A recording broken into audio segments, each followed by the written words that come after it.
Halo semuanya, selamat datang kembali. Apa kabar kalian semua? Semoga baik-baik saja. Pada video kali ini kita akan membahas spoiler lanjutan dari Journey to Immortality Season 3. Baiklah, daripada kalian semua penasaran, mari kita mulai saja pembahasan spoiler lanjutan untuk episode kali ini. Tanpa berbasa-basi lagi, langsung saja kita mulai videonya.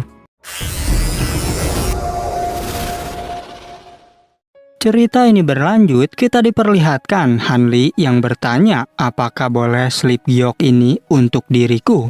Pelayan itu menjawab, jika bermanfaat bagi Anda, maka silakan ambil. Oleh karenanya, Hanli pun memberikan pil peningkatan kultivasi dan jimat harta karun. Bahkan hadiah tersebut membuat pelayan itu menjadi sangat senang. Li Sun tak menyangka jika Hanli sangat dermawan. Dan ia pun mempersilahkan Hanli mengatakan hal lain yang dibutuhkannya. Lantas Hanli bertanya, apakah Anda menjual tanduk binatang Cornelian? Li Sun segera mengeluarkan tanduk yang dimaksud. Dan ia berkata, jika Anda sangat beruntung. Karena tokoku baru membeli 1 bulan lalu seharga 5.000 batu spiritual. Setengah bulan kemudian tibalah Hanli di sebuah pulau terpencil. Dan ia menggunakan lebih dari 10 formasi pelindung agar pulau itu tetap dikelilingi oleh awan dan kabut. Kemudian Hanli menyadari jika alasannya membeli kitab giok tersebut adalah bukan hanya sekedar informasi tentang embun ribuan daun, tetapi karena terdapat gambar dari pil Sky Replenishing. Mutiara warna-warni itu ada hubungannya dengan pil tersebut. Namun efeknya belum disempurnakan lagi, dan mutiara ini bisa menjadi perwujudan sejati dari pil replenishing, yang salah satunya adalah pil pembekuan darah 5 elemen. Meskipun begitu, Hanli tak mau mengambil resiko untuk menelan mutiara tersebut. Setelah itu, ia mengecek kondisi dari beberapa binatang spiritualnya, yaitu serangga emas, laba-laba giok darah, dan kera spiritual. Serta juga ulat sutra kupu-kupu yang bisa bertransformasi dan berada di peringkat ke-17 dalam daftar serangga aneh. Hanli memberikan mutiara warna-warni untuk dimakan oleh ulat sutra. Kemudian ia juga mengurus tanaman Jiukulingsen. Dan karena tanaman itu tak bisa keluar dari tanah terlalu lama, maka Hanli tidak berani menggunakan cairan hijau pada Jiukulingsen. Namun, ia akan menggunakan cairan tersebut untuk mempercepat evolusi kayu pembina jiwa. Hanli tak menyangka jika ini adalah tulang rusuk yang tertinggal dari Bonsage alias Wangu. Oleh karena itu, ia pun menggunakan energi yin untuk mengaktifkannya. Ia juga mengeluarkan mangkuk pengumpulan jiwa. Benar saja, tulang rusuk itu mulai bereaksi terhadap energi yin. Dan ia berpikir jika ini adalah selip batu giok yang dibuat khusus, yang ternyata merupakan teknik tertinggi dari yin ekstrim. Meskipun teknik itu sangat kuat, tetapi Hanli sudah mengembangkan seni pedang Azure lebih dulu. Oleh karena itu, ia belum mau untuk mengembangkan teknik tertinggi yin ekstrim. Walaupun demikian, selip giok tersebut mengandung banyak informasi berharga tentang teknik rahasia dari Dao Iblis. Di antaranya adalah teknik menggerakkan tulang dan teknik pembakaran mayat melonjak. Dan ia akan mempelajari teknik kelemahan dari teknik Extreme Yin Supreme. Sehingga jika berhadapan lagi dengan tetua Yin, maka dirinya akan memberikan kejutan besar. Lalu mengenai periuk sutian, Hanli masih belum bisa membukanya. Dan ia juga tak berani untuk menyentuh mutiara api es biru. Oleh karena itu, sekarang waktunya untuk budidaya kristal hitam. Hanli segera fokus berlatih pedang bambu guntur miliknya. Dan setelah selesai, maka pedang ini akan menjadi tak terkalahkan. Juga sangat sedikit hal di dunia ini yang dapat menghancurkannya. Singkat cerita, 1 tahun pun telah berlalu. Secara tiba-tiba, Hanli mendengar suara gemuruh yang begitu besar. Ia bertanya-tanya apakah ada seseorang yang menyerang tempat ini. Dengan cepat, Hanli segera memperkuat formasi miliknya. Kemudian ia berniat pergi untuk melihat kondisi di sekitar sana. yang rupanya terdapat petir bergemuruh dengan ledakan yang besar. Hanli penasaran apakah ada binatang tingkat tinggi di sekitar sini, dan benar saja rupanya terdapat monster kura-kura yang begitu besar.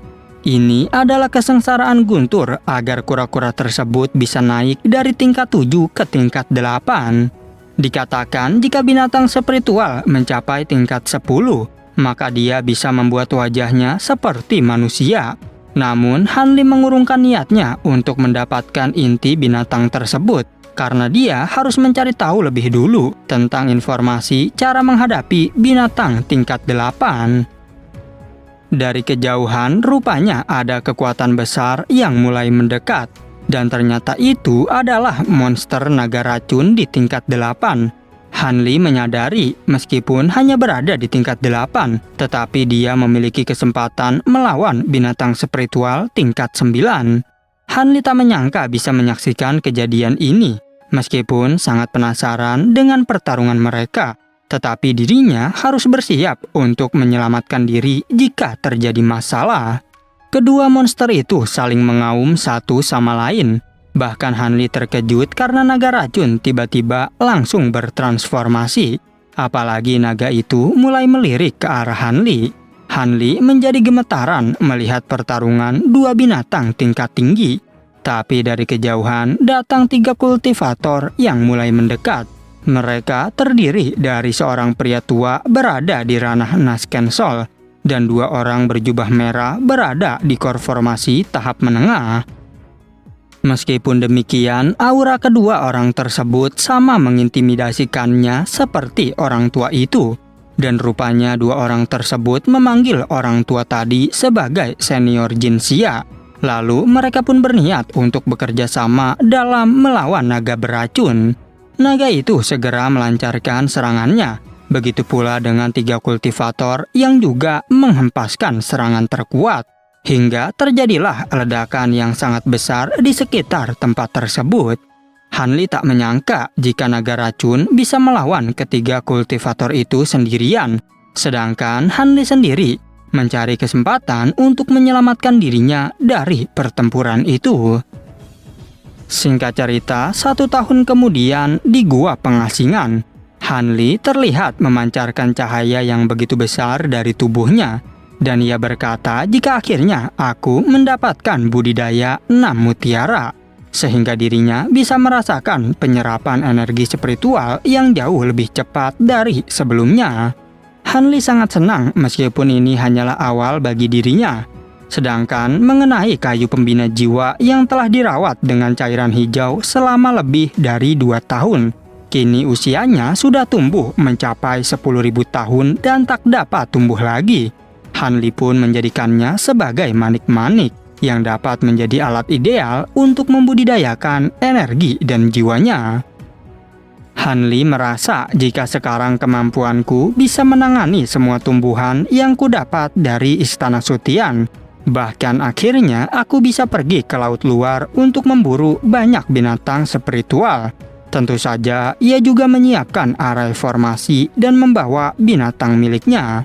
Tak hanya itu, kartu andalan Hanli kali ini adalah kumbang pemakan emas.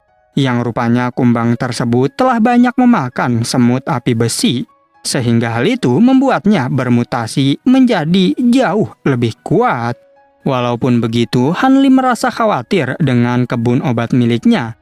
Sebab saat ia pergi, dirinya tak tahu kapan bisa kembali lagi.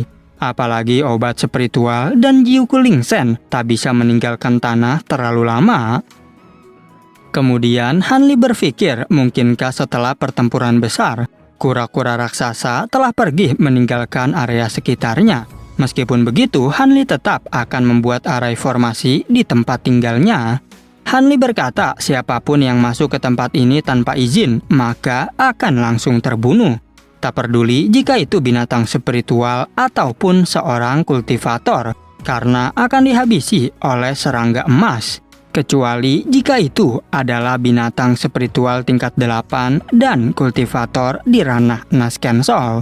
Lalu Hanli pun langsung bergegas pergi dari sana. Singkat cerita, 7 tahun kemudian terdengar suara mendesing. Di sana terlihat beberapa kultivator sedang mencari binatang spiritual tingkat 6. Tetapi temannya merasa kesal karena setelah mencari berhari-hari masih juga belum ditemukan. Seorang tetua berkata, mengapa rekan Daomin begitu terburu-buru?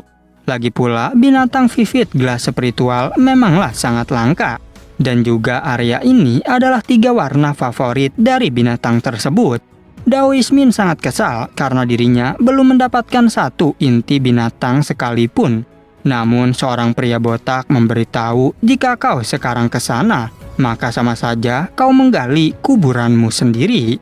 Ia menjelaskan bahwa tempat ini begitu terkutuk. Bahkan 2 tahun yang lalu, para binatang mengamuk dan seluruh jurang menjadi tempat terlarang. Sampai-sampai para Naskensol yang menyelidikinya tak ada satupun yang berhasil selamat. Hanya ada 4 orang Naskensol yang berhasil melarikan diri dalam bentuk jiwa mereka. Tapi tetua Ciu bilang meskipun tempat ini buruk, setidaknya lebih baik daripada kembali ke laut dalam. Secara tiba-tiba mereka melihat binatang vivid gelas spiritual dari kejauhan, yang rupanya sedang terjadi pertarungan antara Hanli melawan binatang tersebut. Hal itu juga membuat para kultivator tadi mengawasi pertarungan mereka. Dao Ismin berkata jika Hanli baru berada di core formasi tahap awal. Ia juga bertanya haruskah kita menghabisinya saja. Namun tetua Ciu mengingatkan jika ini adalah sebuah jebakan, karena tak mungkin core formasi tahap awal bisa melawan binatang vivid gelas sendirian. Hanli menghempaskan pedang bambu guntur surgawi miliknya. Begitu pula dengan binatang spiritual yang mengeluarkan serangan terkuat. Kultivator tadi juga berkata, jika bocah ini sebentar lagi akan mati. Adu kekuatan yang sangat besar terjadi di antara mereka. Dan ternyata Hanli dapat membunuh binatang itu dengan satu tebasan pedang. Yang mana kejadian itu membuat kultivator tadi menjadi sangat terkejut. Apalagi binatang spiritual itu berada di tingkat 6. Yang bahkan mereka bertiga saja akan kesulitan untuk melawannya. Dan pada akhirnya spoiler untuk episode 122 pun bersambung. Oke, cukup sekian, terima kasih untuk video kali ini dan sampai jumpa di video berikutnya.